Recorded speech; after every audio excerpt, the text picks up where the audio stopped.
I've mentioned before that when I started homeschooling, I was ready with all the workbooks. We were going to have rigid lessons straight from textbooks.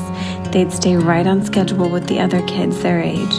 I even printed out the state tests to make sure they could pass all the things they'd be expected to pass if they were in traditional school. And please don't take offense if this is how you homeschool. I truly and firmly believe that homeschooling methods are unique to every single family. You are the mother or father that your children need, and your methods are the right ones for your family. We maintained that method of homeschooling for exactly -5 days. A close friend of mine introduced me to Charlotte Mason just before our school year started, and it triggered this switch in my brain that would cause me to never see anything the same again.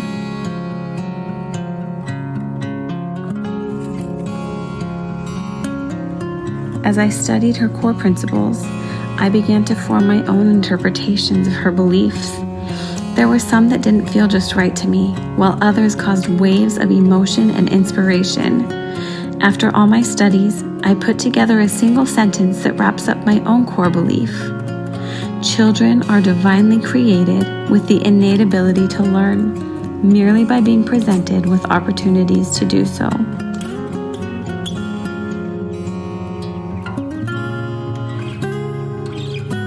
I believe that deep down we all know truth, and we feel it in our soul when we hear truth. This idea burned inside my heart as truth. As I think back on the hundreds of hours I spent memorizing things just long enough to pass an exam, I find myself wishing I had been encouraged to focus that energy on things like learning emotional resilience and financial independence. So upon pondering all of this, I came to the conclusion that I didn't need to commit to any particular curriculum, and that in fact, I could move forward on my homeschooling journey without any curriculum. I follow my heart and the passions and interests of my littles, and we create our own type of curriculum as we go. Our days always start with a prayer and scripture study.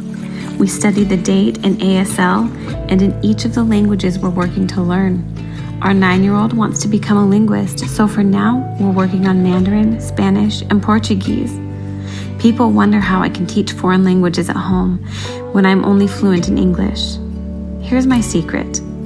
I'm learning at the exact same time as them. I think it's wonderful for them to see me embracing and practicing lifelong learning.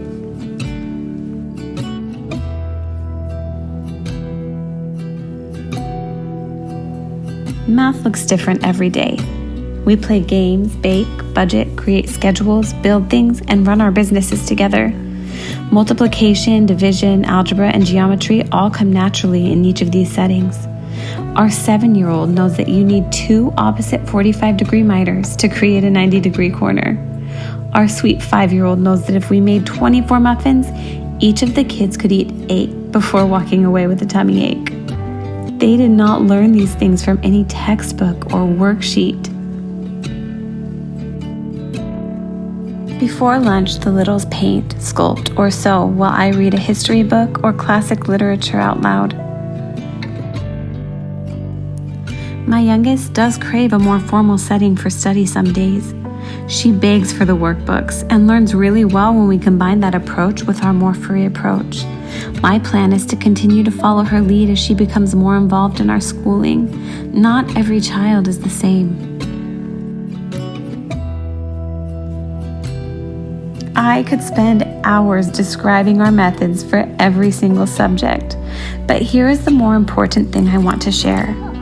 I have found that my children thrive when they're learning naturally through work and play. The days when I try to force focus and rigid study can quickly become heavy and painful. I know this might not be the guidance you were hoping for when you found this space, but I do hope you found some peace or a small weight lifted if you're not sure yet which direction you should take. Because in case nobody has told you, it's okay not to know. Your child is learning every day just by being alive.